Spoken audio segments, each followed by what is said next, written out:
Hey, how you doing? The My last video was a little dark, literally and figuratively. So I wanted to post another video because I've been looking into. Well, first I should say, Happy New Year's if you're seeing this after, and I hope it was safe. I will be doing rituals, and I've reached out to people. Naturally, I've reached out to everybody because I don't have everybody's contact information. So I'll be doing a blanket, a candle, and then some specific asks from some friends, and that'll be posted on here. And I'll just do it to friends that will accept, essentially. So if you fall into that category, then you should get benefit from it. So I'll be using the candle, charged candle. I'll be using some ingots and some ancestor money, quite a bit. So I'd say it's a good time, but I'm the only person that's going to be there. Well, human person. So that's that. So I've been looking lately outside of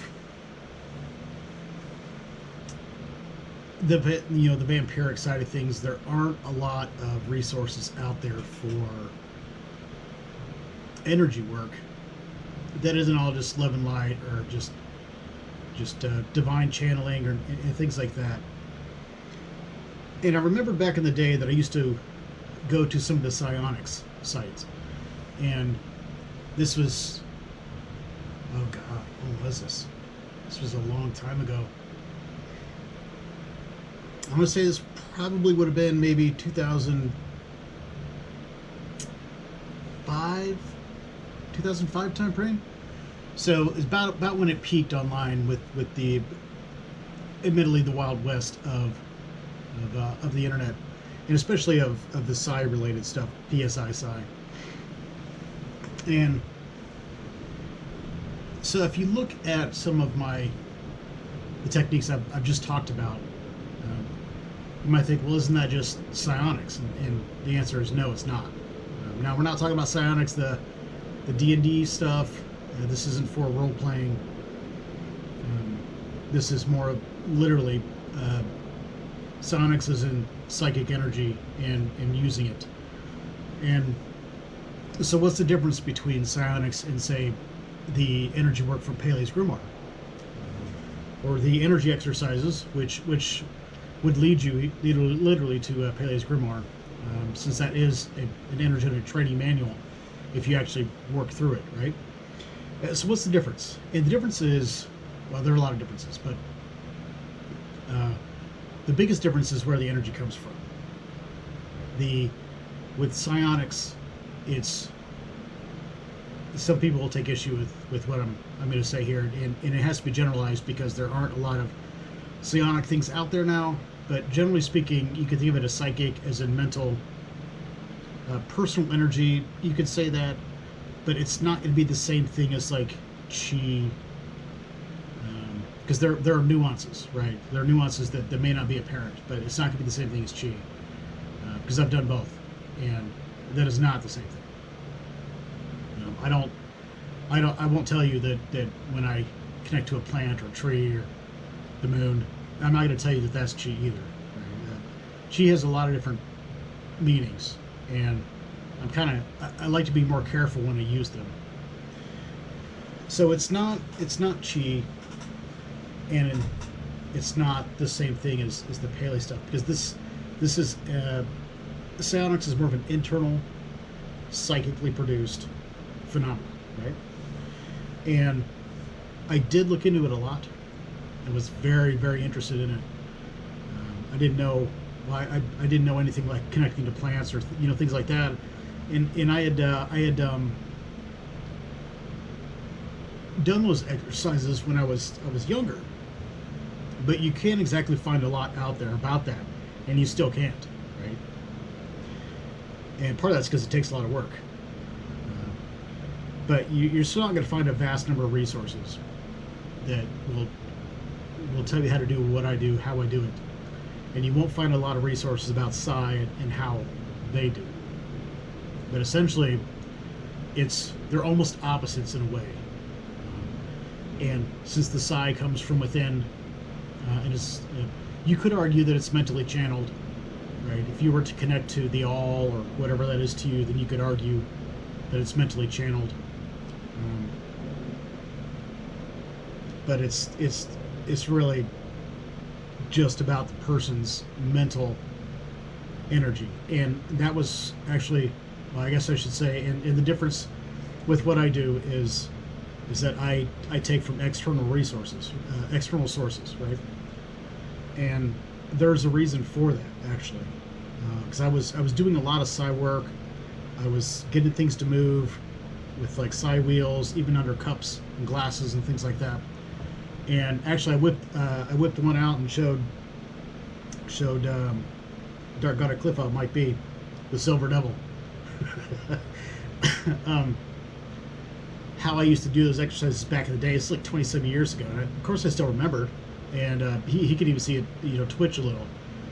It's not something I continued to go after, and there were a lot of reasons for that. And part of it was the Wild West of the internet. There are a lot of claims, not a lot of evidence. It still didn't answer some of the questions that I had, which means I was going to have to look elsewhere anyhow.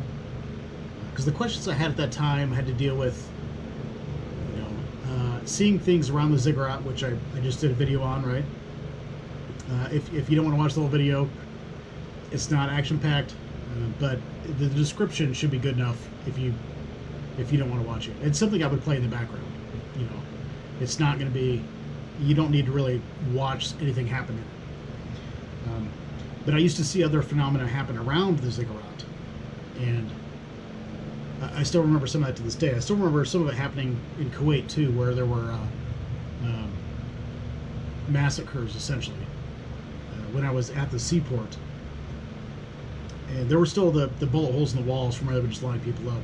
And so you would see some real freaky shit happen, right? At night, people walking across floors, except the floors were no longer there. We know because we were clearing all those buildings. We knew which buildings had floors, which ones didn't, and there were multiple witnesses to it. And so I was really kind of looking for answers for that, answers from my paranormal experiences. As I hadn't really looked at it from the child standpoint, but at least from the because they were slightly different than those I had as a teenager. And so I was really looking for answers for that. So I didn't quite, I was not going to get those answers from Psionics. And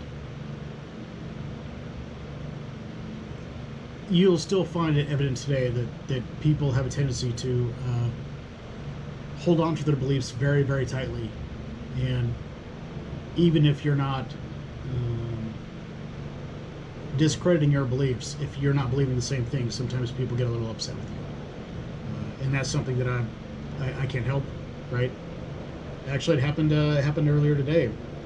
People asked me, hey, somebody asked me about something related to planetary energies, and I've used planetary energies.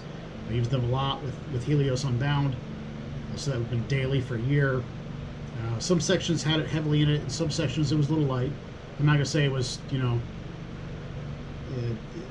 wasn't exactly PhD level work, day in and day out.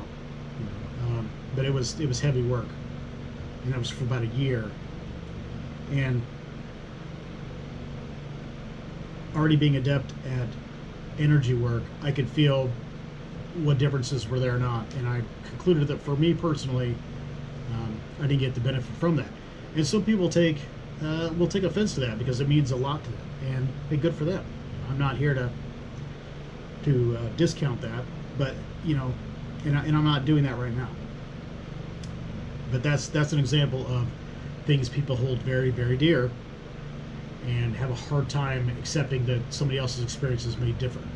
Somebody else could say, Norris, you're full of shit, and I do this all the time, and it works 100%. I was like, hey, cool.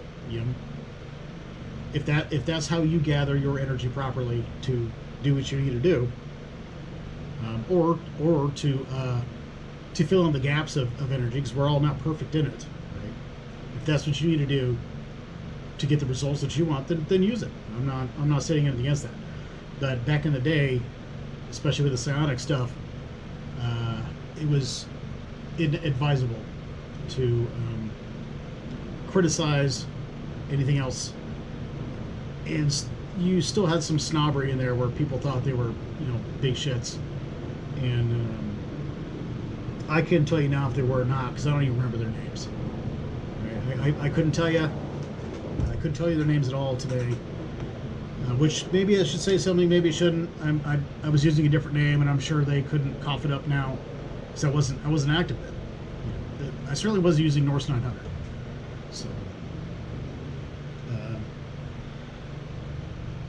So anyways, one reason why I stayed away from that was because, well, as I came back to magic, and I wasn't looking to go into energy work, right? I wasn't. What ended up happening, sorry, I got my heater here, it's a little warm. There's a fan behind you right now. I hope it's not drowning your audio out or I'm going to get pissed. I've got a lot of incense going right now for daily offerings, but shit, where was I? Oh yeah, I wasn't looking to become an energetic practitioner when I came back to spell work. Somebody's turned this off.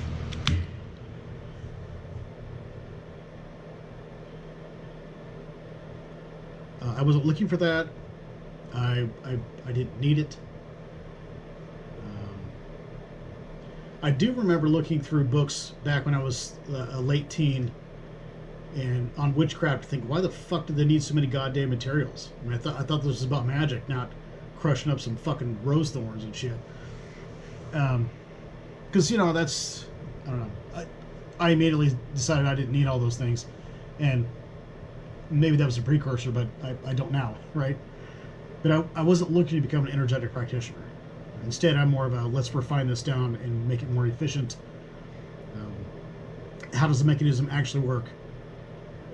At least with this series of events, because that other events will change that, right? How does it work? How can we make it more efficient and more effective, right? That's the way I'm going to think about things, and I still think about that with energy work too. It's just part of its practice. You got to practice to get better at something. You're not going to come out and run a marathon and be in the top 10, right? Well, you might think you will, but I'm not going to. And I could practice for a year, but I'm just not. I'm not going to do it. So now I got off track. I was worried about the fan. I'm worried about this, and I'm worried about that. And Jesus. All right, so we're talking about, wasn't looking to become an energetic practitioner. What ended up starting that was actually some of the Shadownomicon stuff, because I could kind of feel energy a bit, and that's because I was using a room cleansing thing, which I've already talked about on this channel, with the leveling the energy, right? And so I was starting to feel, okay, things are coming in, because I had used that exercise where I would feel around me, right? And then it was actually like Abaddon basically saying, okay, you can feel that there's an energy difference between the light and the dark with these certain things, and with the shadow energy essentially. And people have it in them, so I want you to start practicing accessing that energy and then using it, right? And that's really what kind of kick-started all this off. So it became about, yes, I could use internal energy, but I'm really using external energy. But why would I do that? And I do have a name that I can drop for that. And I remember way back in the day, literally preteens probably, or at least a tween, I would read the psychic books. And Nina Kulagina, I think that's how you spell her name. Kulagina, I will say her name, Kulagina. Phenomenal at psychokinesis. It could demonstrate it. She said about 80% of the time reliably. And at least that's what I read earlier. I went to look to see if memory can be a little foggy when you start getting past the 20-year mark, right? But I did remember that she used to get like just terrible migraines, and she would be exhausted, she would lose weight, and so I knew that if I pursued if I personally pursued the psionic path, I would end up the same way, because that's what the training methods essentially were for things like psychokinesis, and they call it telekinesis now mostly, but because they all say, oh, it's at a distance. Well, depending on your point of view, is it right? So if you find her stuff, it's probably going to be about psychokinesis, because that's what it used to be called. And so I went and looked it up, and she would sometimes have to rest for several days, a day or two, they said. The headaches were spot on, exhaustion was spot on, I do remember that. The immense effort it took had effects, right? And she died at, what, 68 or something like that from heart issues. And I did remember reading that her heart rate would elevate tremendously. I didn't remember that she would lose body weight from it, like more body weight than strenuous exercise. And obviously it wasn't through sweat, it was from exertion. And so once I'd already had migraines a bit as a kid, once I started nearing adolescence, and I used to have them a lot in high school, and so I knew that I wasn't going to pursue a psionic path if that was the potential result, right? Because I used to get them anyhow, so why would I encourage that, right? So when I started working energetically, I'm kind of glad that I was told to start looking externally, because if I had not been told to, if I'd been told now I could take shadow energy and pull that from myself, because we all have it in us, right? Do I have enough to do what I want to do? Well, that might be a different story, right? To pull enough to then reprogram it, because it has an attachment to you, and it's geared towards you, and whatever that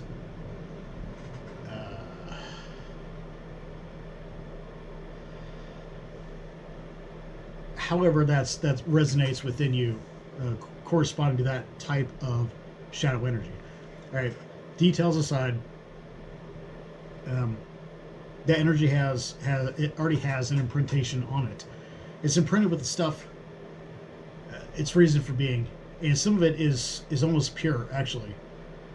And you can pull that out. But anyways, you can pull some of that stuff out of you, and that might be beneficial in that case. Like disease, rot, we all have it in us. It's part of our process to keep living, literally. And so we can pull some of that out, but we can't pull it out in quantities that, say, I would want. If I'm cursing a half dozen people at one go, because I've linked them all to a group, and I'm just cursing that group, well, I'm probably not going to be able to pull enough out of myself to get that job done. And so I'm thankful that I was told to use external sources. And then once I realized, okay, this is a way to get around having to use excessive emotion. And I mean excessive. I use the word on purpose. How to use excessive emotion. It gets around having to try to pull it out of myself. It also means that I then have the skills to not have to pull beneficial things from me to help other people, because I can access those things in those other ways. And so when I've come back, and I have periodically, about every couple of years, I come back and look at it. Psionics again, about every 2 years. So since I've started, heavily practicing, just since that time. So since, say, Hawaii, part 1, I come to the same conclusion that I don't think it's worth the risk. I don't think that you should be using your own personal energy to do some of these things, and unless it is actually personal, right? But that should be a choice you make. And the reason for that is because you're going to deplete yourself to help someone else. But if you don't fill that back in, then you're at a net loss, right? And you can only operate at a net loss of beneficial things for so long before the negative things kind of get a larger share than they should, right? And so I'm not even talking about the Malshan stuff, but you don't even talk about the Malshan stuff. You could just talk about like most of the Qigong and things like that. I don't encourage you to use your own energy for that reason. Don't end up like Nina, where you're suffering so much to, I don't want to say accomplish so little, because she really did accomplish a lot, especially back in those days, what, 50s, 60s, something like that. So she actually did a lot for studies that were done and things like that, but it took a tremendous toll on her, and I don't think somebody should do that if there's no reason. Like, I can help and have been helping people across the world with things like, say, conflicts. I don't just do the baneful side of things, or or what would be considered adjacent to that. I also do beneficial things, and I can't take all of my energy to do that, right? So what do I do? Not do anything? Well, no. I just access it externally, and then I can help a tremendously larger number of people that I'm just pulling for myself. And most right path divine workers are doing the same thing. They're accessing divine energy, and that's the same thing we're talking about here. We're just using different types of energy than divine.